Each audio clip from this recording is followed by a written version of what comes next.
A very important Habs assistant coach is leaving. Who will take over? And another coach is on his way out too. Will someone take over for him? He had a minor procedure. Will it do the trick? We are 11 days away, and we're hearing they're still not sure. And if you had this guy in your dreams, and I'm not talking about me, you can forget about it. I'm Marinaro. It's Brunchin with Marinaro. It's the Sick Podcast, Sunday edition. Joining me, Stu Cowan from the Montreal Gazette and Hockey Inside Out. Turn up your volume. Because you're about to listen to the Sick Podcast with Tony Marinaro. The sickest Montreal Canadiens podcast. And now a 24th Stanley Cup banner will hang from the rafters of the famous Forum in Montreal. The Canadiens win the Stanley Cup. Sports entertainment like no other. Brought to you by 8.6 Beer. Intense by nature. Marinaro, welcome. It's Brunchin with Marinaro, brought to you by 8.6 Beer. Intense by nature. The beer for those who follow their instinct and live their passions in order to make their mark. It's been a while. We took last week off. We are back, 30-plus degrees in downtown Montreal. Stu Cowan has his pool ready to go, but he's going to give us some time this morning before he actually jumps in. Stu, good morning. Hey, Tony, how are you? I'm going to jump in right after this. Hey, I guess you don't need to turn the heater on today, huh? I don't need. Luckily, my backyard's in the sun all day. I don't even need a heater, but the pool was at like 74 degrees or something yesterday, so it's perfect. Wow, that's pretty cool. All right, okay, we're back. I'm going to try not to keep you too long today, all right? Because I know that we don't get too many of these days in Montreal, and your wife's going to kill you if you spend a lot of time on the podcast today because she wants her Stu in the pool with her. My wife's the best. She's understanding. You have to have an understanding wife with our jobs, Tony. Yeah, you tell me about it. A very important Habs assistant coach appears to be on the way out. Frank Saravalli reporting that Luke Richardson is to be named the head coach of the Chicago Blackhawks. Stu, I had to keep checking to see if the Blackhawks made it official. Chances are you would think that they probably will tomorrow because you don't make announcements like this on the weekend. If I were a betting man, that's what I'd say. Stu, we all thought that he was deserving of a head coaching job. I'm going to tell you, and I'm going to be honest, I knew he was. I wasn't sure that he was going to get a job because usually the National Hockey League just recycles the same head coaches over and over and over. But I am absolutely thrilled for Luke Richardson to get this opportunity in Chicago. He's a fantastic man. He's just a great man, good coach, respected by everybody. I was speaking with one of the reporters in Chicago who covers the Blackhawks. He told me the press conference will be Tuesday or Wednesday. I think they're waiting until the Stanley Cup final is over. I think that's the main reason. Also finishing up the contract, but I'm really happy for Luke, respected by every single player on the team. If he spoke French, I think he would have been named head coach of the Canadiens when they fired Dominic Ducharme, at least on an interim basis. We know the job he did in the playoffs last year when Dominic Ducharme fell ill. But it's also a good situation. Luke Richardson is really good with young guys. He's really good with old guys. He's cool hand Luke. He really is. Jeff Petrie has told me several times how much he respected Luke Richardson. And one of the reasons is he's not a guy who screams and yells at you on the bench when you make a mistake. As Jeff said, you make a mistake, you know it more than anybody. Yeah. Nothing worse than coming back at the bench and having a coach breathing down your neck. All positive with him on the bench. Shake it off. Don't worry about it. And then either in the intermission or the next day, go over it in film, show what mistakes were made, correct those mistakes. And Chicago's in a similar situation as the Canadiens. They're a young, rebuilding team. And I think that's the kind of coach that they need. They need a coach who's going to be able to teach the youngsters, who's not going to freak out, who's going to have a calm, cool approach, and also a good teacher. Lots of experience as a coach. I'm really happy for Luke because it wasn't going to happen for him here in Montreal because of the language issue. I'm surprised it took him this long to get a head coaching job.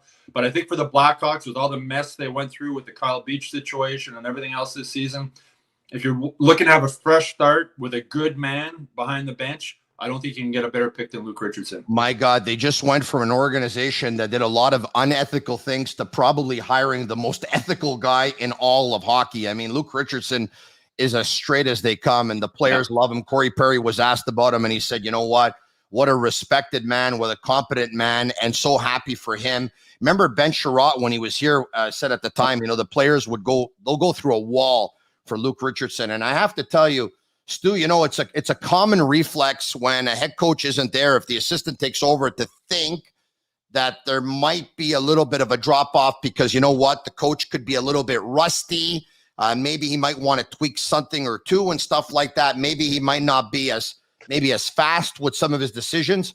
But when Dominic Ducharme was out with COVID last year, when the Canadiens played the Vegas Golden Knights and Luke Richardson took over, with all due respect to Dominic Ducharme, and maybe it's got nothing to do with nothing, but not only did they not skip a beat, it's as good as they looked in the entire playoffs. They were unbelievable under Luke Richardson. As Ben Sherratt said, not only the defenseman, he said everybody on that team would skate through a wall for Luke Richardson, and nothing personal against Dominic Ducharme. I don't know if that was the same feeling with Dominic Ducharme. I don't think Dominic Ducharme had the respect as a coach and as a person. Not that Dominic Ducharme's a bad person, just that Luke Richardson was so respected by everybody on that team. You know, played 21 years in the NHL, solid defenseman, as tough as they came, as you're saying, just a real good man. And I had a one-on-one with Marty St. Louis after he had the job, and he said one of the things, he called Luke Richardson, they played 1 year together in Tampa. He said he's the ultimate teammate. And he said what he really liked about having him behind the bench, apart from the experience of running a bench, is that when you ask him a question, he's always honest with you. Even if it's the answer you don't want to hear, he'll always be honest with you. And that goes a long way with players too. And as I said, I can't say enough about Luke Richardson as a person and my brief dealings with him. We don't get to deal one-on-one with the Canadiens assistant coaches very often, but he impressed me every single time. And again, as I said, I'm really happy for a good guy. I'm always happy when good things happen to good people. You're right about that. So now, you know, who's going to take over? My buddy Maxime Lapierre says, hey, he'd love to see Francis Bouillon get the opportunity. Talk about good people. Francis is great people, of course. He's in the Canadiens organization. He's part of the whole player development team and stuff like that. Your thoughts on him, and let me know if you have any other names, because I know I do. Well, you know what, Tony? I was trying to think of names, and I think they have to have somebody with experience. I have one. Like, you know, Marty St. Louis has, 37 games of experience behind an NHL bench now. Letowski has 1 season. You know, Burroughs has like a season and a half. I think they need somebody who has experience running an NHL bench. You know, Luke Richardson wasn't a head coach in the NHL, but he was a head coach for 4 years in the AHL. He knows how to run a bench. Marty St. Louis still learning that. He mentioned, he admitted that after his first game, how fast things were going behind the bench. He said, I realize now why there's 4 coaches behind the bench, because everything moves so quickly. So as far as who it's going to be, maybe someone with a connection to Marty St. Louis from his playing days. That's usually the way it works, right? That's usually the way it works. But I think Gorton and Hughes are going to want to have somebody back there. And I think St. Louis also, I think they need somebody with more experience running an NHL bench as a head coach, somebody who was a head coach at some point, whether in the AHL or the NHL, preferably the NHL. So it's really, I'm not sure, to answer your question, who it might be. All right. Okay. I have a name. You ready? Yeah. Alain Nesradine, who was relieved of his duties as assistant coach by the New Jersey Devils a couple of months ago, who was an assistant at the American Hockey League level for 5 years, was an assistant at the National Hockey League level for 7 years, was even a head coach for like half a season from Montreal, Quebec, was a member of the Montreal Canadiens for a cup of coffee, where he played 8 games, played about 74 games at the National Hockey League level, a journeyman, played most of his career in the AHL. How about Alain Nesradine? That would make sense. I mean, I've thought also like JF Houle, the job he did this year, I don't think he'll get the job. But he's a guy who has experience running a bench, and we saw what he did this season. Unfortunately, he doesn't have that NHL experience. Nasreddine does, as you said, so that's a possibility.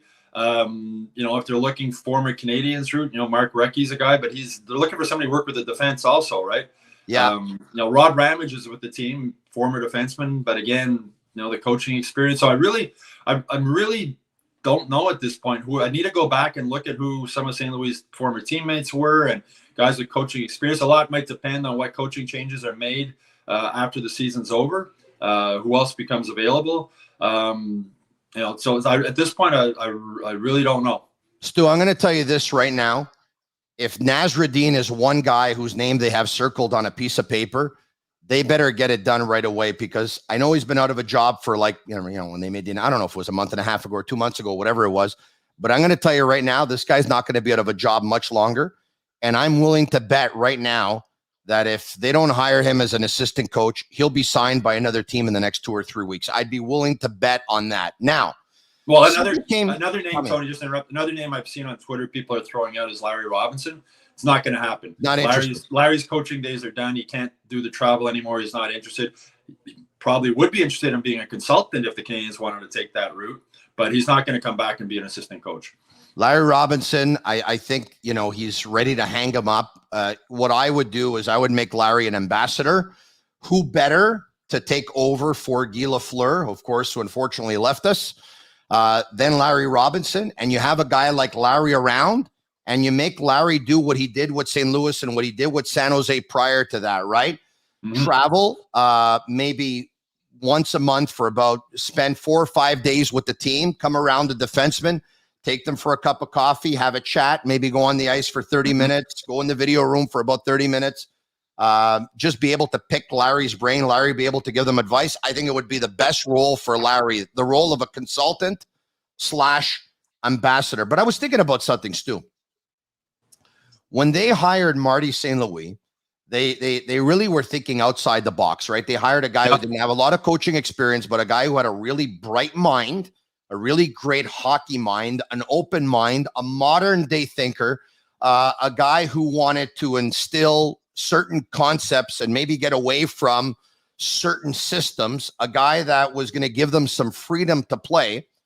I'm wondering, knowing that a lot of the young defensemen, the Ghoulies, the Harrises, the Barons of this world, maybe even the Mayus going forward, some of these guys got some pretty good skills. I'm wondering if there's a Marty St. Louis out there who is a Marty St. Louis on the defensive side instead of on the offensive side. And once they get together and they write down a few names on that piece of paper, not only will they be looking for some kind of connection, somebody they've crossed paths with in the past, but they're probably going to be looking for someone with that kind of profile. Yeah, but again, I think they want someone with experience behind the bench. And now with Jeff Gorton, you got to look at also his connections from his days in Boston and New York. That might come into play also when he's looking for whoever's going to be the assistant coach in charge of the defense. Now, just go back for a second when you're talking about Larry Robinson as a consultant. Just look at what he did in San Jose with Brent Burns. Brent, as a consultant with him. So to me, I think it would make sense for Canadians to bring Larry in as some kind of a consultant. But again, I think there's going to be some kind of connection there, either between Marty St. Louis and his playing days or Gorton and his days in Boston, New York. They're going to want somebody they know, I think, coming in.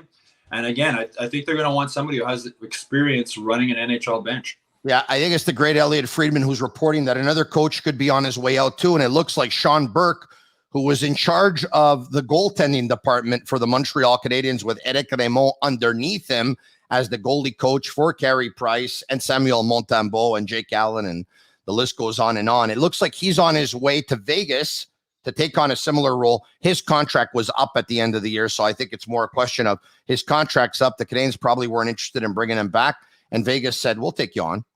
Yeah, and I mean, Burke's role in Montreal was always really, what was it? No, he wasn't in Montreal much. He'd come in once in a while in Laval. He came in after they fired a goalie coach in the middle of a game when Brunchin Stefan Waite, and they brought him in then to be a goalie coach. But his role was always sort of like, exactly what was it really?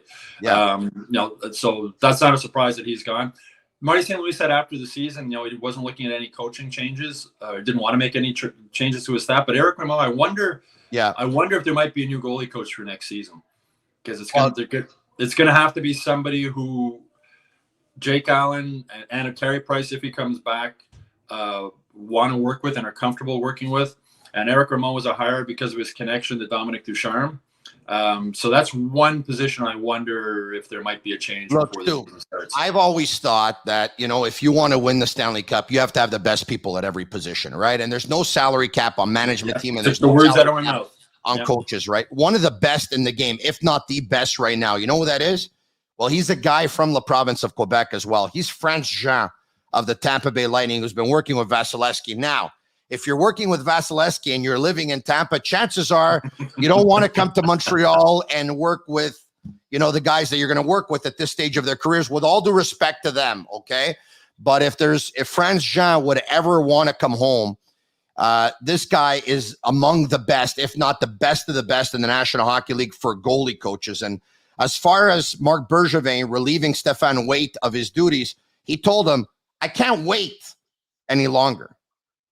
Well, when Carey Price spoke Look at near what the end, sports radio is missing in Montreal.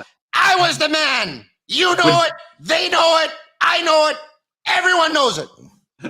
Carey Price spoke near the end of the season about goaltending coach, and he spoke very highly of Stéphane Waite again, how comfortable he was working with them and how things flowed with him and how they knew they just fed off each other. And Bergevin firing him in the middle of the game, if you remember right, Carey Price was struggling back then. He let in a bad goal in that first period. And I think that firing, Marc Bergevin, I've mentioned this on your podcast before, he let his emotions get the best of him too many times in his job as GM. Yeah. And he let his emotions get the best of him then. I think he wanted to shake up Carey Price and wake him up. And he figured what better way to do that than firing your goalie coach in the middle of a period and telling him to go get his stuff and get out of the Bell Center. Another case of Marc Bergevin, his emotions getting the best of him. And Carey Price obviously still thinks very highly of Stéphane Waite, judging by his comments from the end of the season. All right, let's get to the questions because you can send in your questions. By the way, if you love this podcast, and we hope you do, and by the way, you're going to love it much more going forward because it's going to change a little bit and change for the better. All right, okay. Why don't you comment sick, S-I-C-K, if you love it. It makes us feel good about ourselves. Not to mention that every time you actually type it, I get paid. All right, okay. Throw some questions out there, and we'll get to them. Jeff Stahl, what about St. Louis' former teammate Dan Boyle as new assistant coach? Stu? Again, it's the experience thing. Yeah, you know, I think they need somebody with experience behind that bench. We're running an NHL bench. Dan Boyle was a very good puck-moving defenseman, though. Yeah. And by the way, you remember that? You remember that back and forth with? Was it with Larry Brooks and Dan Boyle? You don't remember that? Yes, I think it was Larry Brooks. Yeah. It was Larry Brooks and Dan Boyle when he told them. No, was it Larry Brooks or? I'm not sure if it was Larry Brooks and Dave Femchuk, I think. Somebody told him to get out of here or something like that. Yeah, when he told him get out of here. Yeah. Nobody respects you. Yeah. At least I have the respect of my teammates, this, that, whatever. Get this guy and that Dave guy, get him out of here. Try and find it on YouTube. It's pretty funny. All right, okay, back to the questions we go. Maurice Richard, man, I have a newfound energy in me. I almost feel like coming back. With Suzuki and right down the middle, where would that rank in the league by under 25 centers? I can only think of New Jersey having a stronger 1-2 with Hughes and Hischier. That rank right up there. I mean, it's also, you know, it's with Wright, is he even going to play next season, or would they send him back if they draft him? You know, is he going to play with the Canadiens next season? Or are they going to send him back to junior for another year? But you know, you got 2 first-round picks. Yeah. At center, both young guys, so they'd rank right up there for sure. Well, you know, it's funny you say that, Stu. We're 11 days away from the NHL amateur draft, July 7th, which, by the way, we're going to have the sickest draft party that you can have right here, the Sick Podcast. All I'll tell you for now is Lacage is going to be involved, of course. More details to follow. We'll have all the details for you by the end of next week, okay? So we are 11 days away, and Kent Hughes tells Frank Saravalli that, you know, that whoever they draft, it doesn't matter what's happened with the first pick overall in the last 5 years or 10 years or 15 years or 20 years. They're going to take the absolute best choice for that player's development so that the player is great at 23 and 24 and 25 and not just good at 18. Well, it almost sounds like if they would draft whoever they're going to draft, that player might not play in the National Hockey League. And you know what? I don't think that player should, especially if that player is Shane Wright. Sending Nick Suzuki back to junior for another year certainly didn't hurt him. One playoff MVP. Exactly. So, I mean, send them back, have them play another season of junior, show us why you should have been the number 1 pick. Yeah. Go to the World Juniors, dominate down there. You got to remember he missed the full season last year, right, because of COVID. Yeah. So, yeah, I wouldn't be surprised if they send them back also. And just now we're talking about, you know, watching first-round picks. If they do have him and be in there, man, watching Tampa and seeing Sergachev and McDonough on the blue line. 2 former Habs first-round picks, right? Yeah, c'est quelque chose, as I brush up on my français. All right, okay, more questions. Here we go. Renault if Romanov is offer sheeted at $4.1 million average, and the Habs only receive a second round pick back, would a rival GM look at the CH cap situation and take a shot at signing Romanov? It's hard to know exactly what their salary cap situation is going to be like until after free agency starts. Are they going to be able to trade Jeff Petrie? Is Carey Price going to come back or not come back? Yeah. So Canadians' salary cap situation is up in the air for many reasons at this point. Speaking of Carey Price, Kent Hughes also told Frank Saravalli that Carey Price had a minor procedure, not a surgery, but a minor procedure that they're hoping will do the trick. And it's probably the PRP, right, that they were talking about, the plasma and stuff like that. I don't know. But anyway, will a minor procedure do the trick for Carey Price? You know, let's hope for him, yes. But you would probably think no, but let's hope for him, yes. Well, as much as Shea Weber doesn't want to play again because of his injuries, that's become obvious. I think Carey Price really wants to play. That was the impression I got when he spoke at the end of the season. I think he's going to do. I think, as he said, he doesn't want to be a burden at the end of his career. Yeah, and I don't think he wants to go out the way last season ended. I think he wants to come back and try and complete his contract. And kudos to him for doing that. It'd be easy to walk away and take the money and go on LTIR and sit at home. But I honestly think Carey Price really wants to come back and play. I think he wants to prove that he still has something left in him, that he can still be a top level goalie in the NHL. And he showed that in the playoffs last year.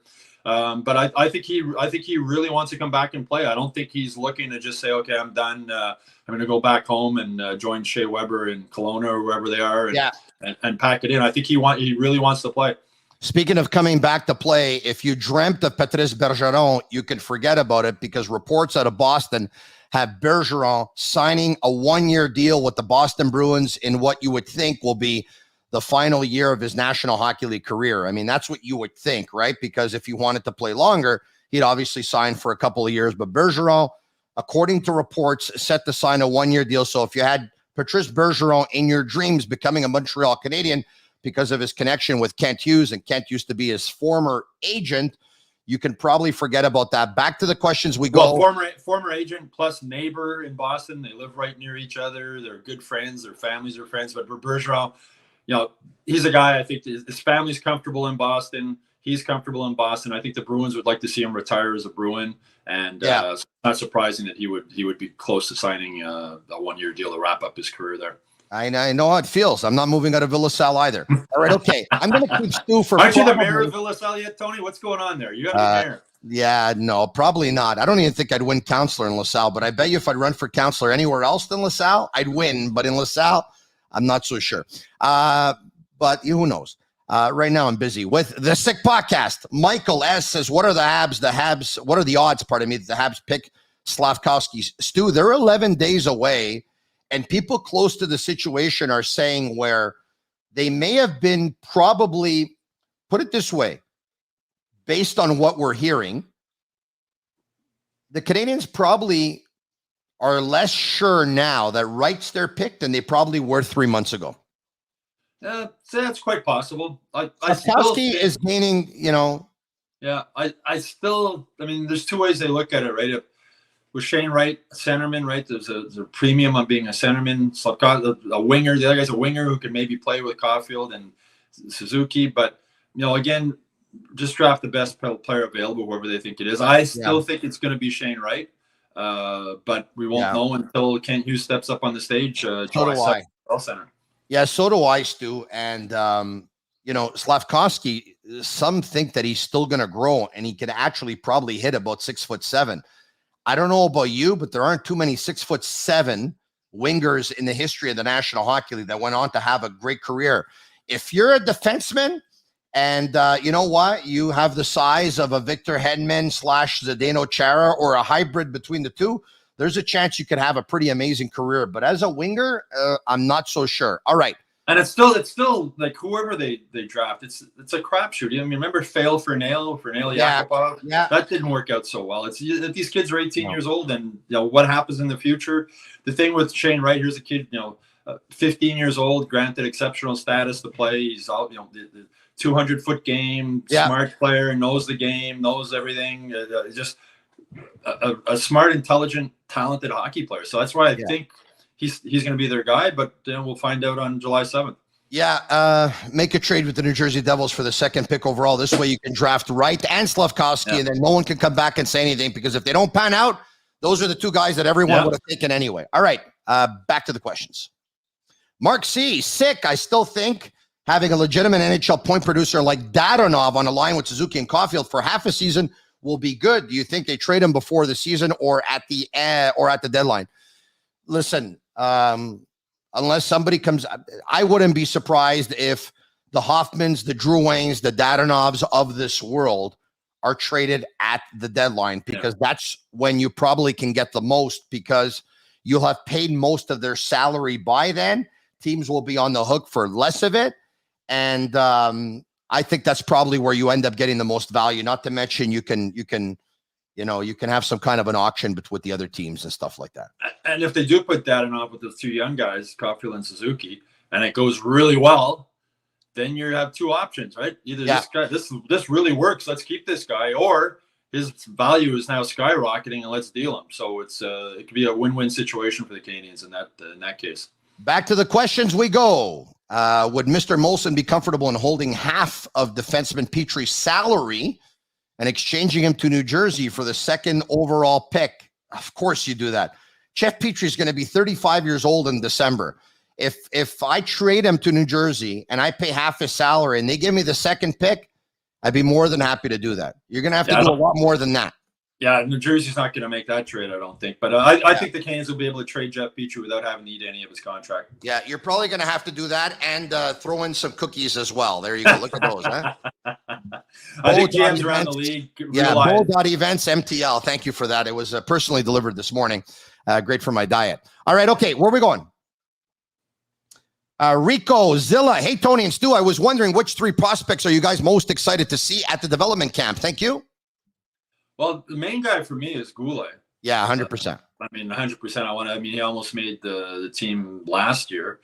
Jordan Harris, we saw a little bit of him this season, but to see him with the full camp, and Barron, because we got just a quick glance at Barron, and then he got injured and went down. So, these young defensemen are the future of this team, and those are the guys I'm looking forward to seeing. Hard to argue with that, Stu. There's a player that has a lot of natural ability, and whether or not he's going to be able to take that ability and be able to use it at the next level, which is going to be the National Hockey League one day, is Sean Farrell. And he's a guy that I suggest we keep, you keep your eyes on. Not Sean Farrell, who used to work in sports media, by the way, but Sean Farrell, who plays hockey in the States. All right, okay. Well, Jordan Harris, in reference to Jordan Harris, it was 3 or 4 years ago, his evaluation camp. Yes. And at the time, I didn't know who he was. You go to the evaluation camp, all these guys are out there. And I watched him. I went, man, who is this kid? Yeah. This kid is really good, carrying the puck and they're scrimmaging. And I wrote a column on it. If you Google it, you'll find it. And he caught my eye back then, just how much better he was than all the other prospects on the ice at that evaluation camp. That's 3 or 4 years on now. So to watch him at camp this year, I think Jordan Harris is going to be a really good defenseman in the NHL for a long time. Yeah, 20 years ago when I got my start, did Stu Cowan write a piece saying that Tony Marinaro was going to be great? No, but I did write a piece. I've written a couple of pieces about you, Tony. One when you got roasted. I remember that was a fun night. Yeah, and when you left, when you were about to leave TSN 690. Yeah. All right. Okay. Okay. Let's go to the questions. No comment. Gab the man. Hello, Tony. 2 words I have not heard from Kent or Jeff so far. Size and grit. Will this administration take 9 years to understand how crucial this is? Bergevin got it at the end of his tenure. I'm sure he gets it. Look, Kent Hughes is a very, very smart hockey guy. Jeff Gordon is a very smart hockey guy. It's funny because the knock on Gordon was that his Rangers didn't have enough grit. But look, they're watching the playoffs like everyone else is. And they know that every team needs balance. Having said that, Stu, I think the one most important thing, more than anything else, is you need to be fast and you need to play fast. And that's what Marty St. Louis wants from his team. Then other than that, adding some physical players, playing with some grit, adding some character guys. Yes, of course, that completes everything. But being fast and playing fast, Stu, look at Colorado. Man, I get tired watching them play, and I'm watching from my sofa.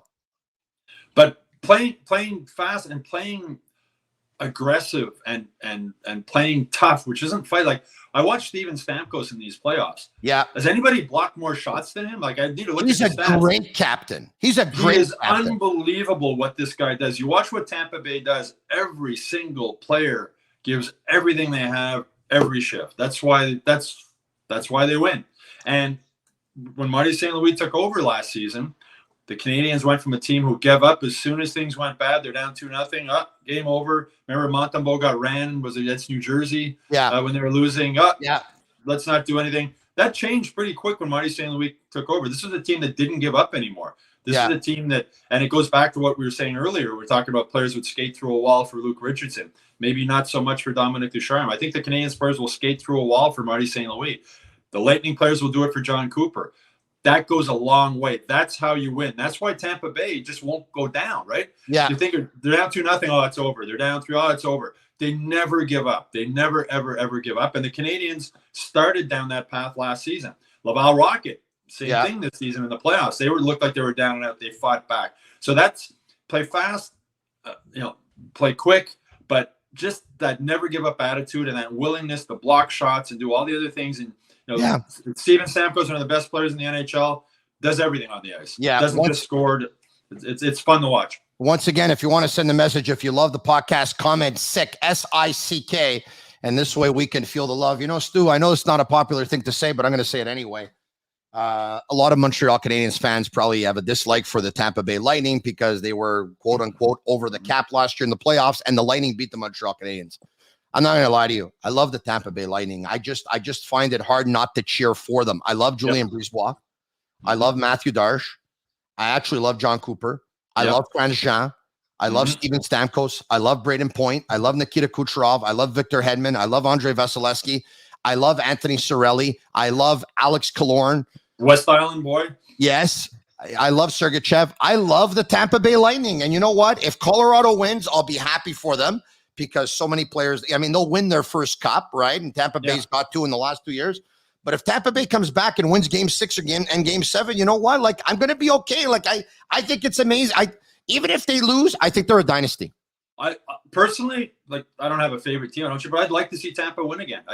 I like it for the reasons you just mentioned. Yeah. They're a really solid organization. They remind me of what the Canadians used to be. Smartest GM in the league. Smartest coach in the league, I think. Yeah. Players who do everything. They're just an owner who's passionate about the team. Yeah. I mean, you look at the mess that Tampa franchise used to be in. The new owner comes in. They build that area around the arena, which is gorgeous. The Riverwalk. I mean, they're just a really well-run, smart organization. As I mentioned with Luke Richardson, I like to see good things happen to good people. Julien Brisebois is a good person. There's a lot of good people in that Tampa team. But having said that, watching Colorado, I mean, how much fun was that game the other night? That's one of the best hockey games I've seen. Wow. I'm hoping it goes to game 7 just so we get to watch 2 more games, no matter who wins. This is just fantastic, fantastic hockey. And how these guys do this every second night for 2 months. It's unbelievable. Absolutely remarkable how they physically are able to do that. Cale Makar, I haven't seen a defenseman skate like that since the great Paul Coffey. My God, this guy is, the way he's going, he's going to end up being one of the greatest defensemen in the history of the National Hockey League. The way he skates and the skill that he has,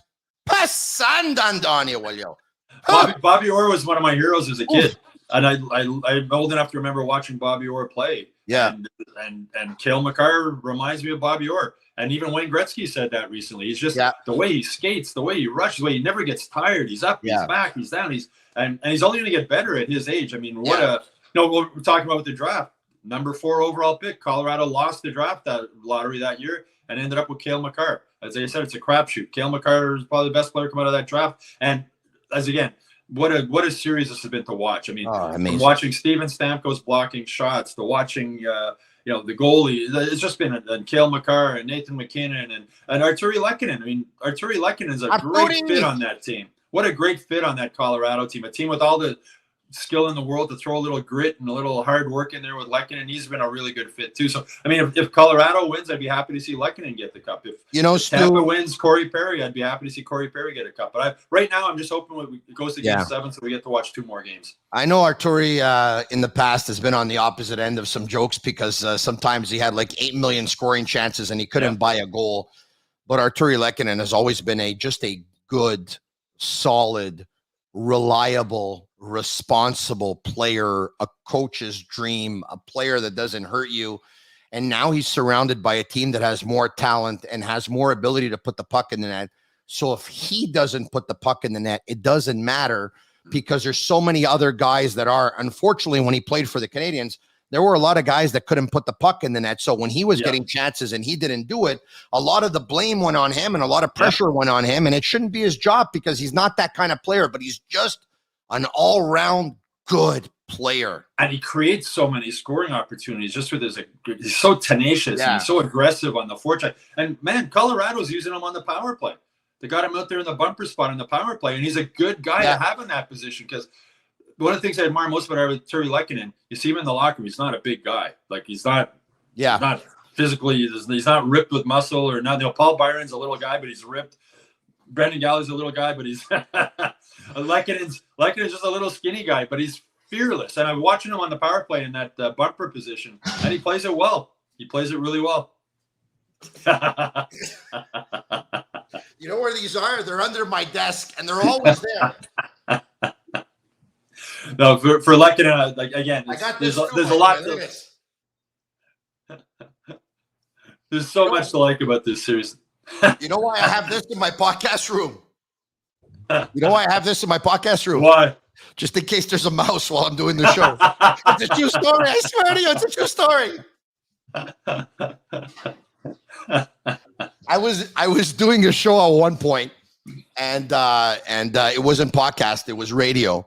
And while I was doing it, a mouse just ran right by me. Oh my God. I thought I was like in the Boston Garden, Stu. I was like, I didn't know how I kept it together. And ever since then, I went out, I got a hockey stick. And if a mouse comes near my way, I'm telling you, I'm just whatever. Okay. I told you I'd keep you for 30 minutes. So we're on 37 minutes here. Why don't we take one more text or two more texts, and that's it. Sure. I want you to jump in the pool. Pool's going to be there all day. Stu, I want to go jump in the pool, okay? So I'm trying to make it look like you got to go. I want to go. All right. One or two more questions. Here we go. JP Couture, which of Subban, Fleury, Perron would you be most to least surprised to see the Habs sign come free agency? Sick to the bone. Subban's not coming back here. I don't think so. Even if he wants to, I don't think as long as Jeff Molson's owning the team, I don't think Subban's coming back here. Fleury, besides the fact that, you know, he's been an amazing hockey player, okay, because he has been. People can say whatever they want, and he's one of the guys that lifted the roof at the Bell Center for many, many years, right? I think he's fantastic on television. I really do. I think he is. He's fantastic. He's really good. He's fantastic, and that's going to be his future. But I think he probably still wants to play. I'd be interested to see if he signs in Toronto for a hometown discount, and that wouldn't shock me. If he wants to buy the Sick Podcast, we're selling for $100 million. Well, I mean, it's the price is going to go up, so it's a bargain right now at 100. I'm going to tell you that right now. All right, okay, last one. How serious are the Habs in trying to get the number 1 and number 2 draft picks to Montreal come draft time? Are they really going to go for it? I don't know. This is what I do know. The draft is going to be in Montreal, and it doesn't happen every day. And the last time it did, unfortunately, it wasn't their most successful draft, because with all due respect to Louis LeBlanc, there was some pressure to draft him, and they did. They're going to want to make a splash. They were the worst team in the National Hockey League last season. They want their fan base to get excited about something. And this is a draft year, which is not unanimous. There's not hype around this draft like there will be in 2023. There's not hype around this draft the way there was in the Austin Matthews draft or the Ovechkin draft or the Crosby draft or the McDavid draft or the McKinnon draft, to name a few. So they're going to want to try and make as big a splash as possible. Why don't we end it on that, Stu? Well, I'm sure they'd love to do it, Tony, for the reasons you mentioned. For sure. The draft is here. And this team now, it's still a business, right? You're selling tickets moving forward. Yeah. They're selling the future. They're not selling the present with this team. And what better way to sell the future than you got the number 1 and the number 2 pick at home? You got Cole Caulfield, you got Nick Suzuki, you got Barry, and you got all those young defense and Goulet coming up. They were saying, what a way to sell your product moving forward. The number 1, the number 2 pick. I don't know what the season ticket waiting list is like at the Canadiens. Yeah. I know it's got shortened quite a bit over the last few years. But I mean, if you want to sell ticket packages and you want to excite the fan base, going into a season where they're probably not going to make the playoffs and it's going to be rebuilding. What a great way to do it. Get the number 1 and the number 2 pick. Number 1, the Sick Podcast. Follow Stu Cowan on Twitter at Stu Cowan1. There you have it. His handle comes up right now if you're watching on video, because we are broadcasting live on Twitter and on Facebook at the Sick Podcast. Subscribe to our YouTube channel at the Sick Podcast. It's absolutely free, and you'll be notified when we upload an episode or when we go live. Have a great Sunday. It's a beautiful day. The sun is out. Stu has his pool ready, not heated, and ready to go. Great Sunday, everyone. Let's do it again. Have a great day, Tony, and everybody else out there. See you, Stu. And that's a wrap. Hope you don't miss us too much until next time.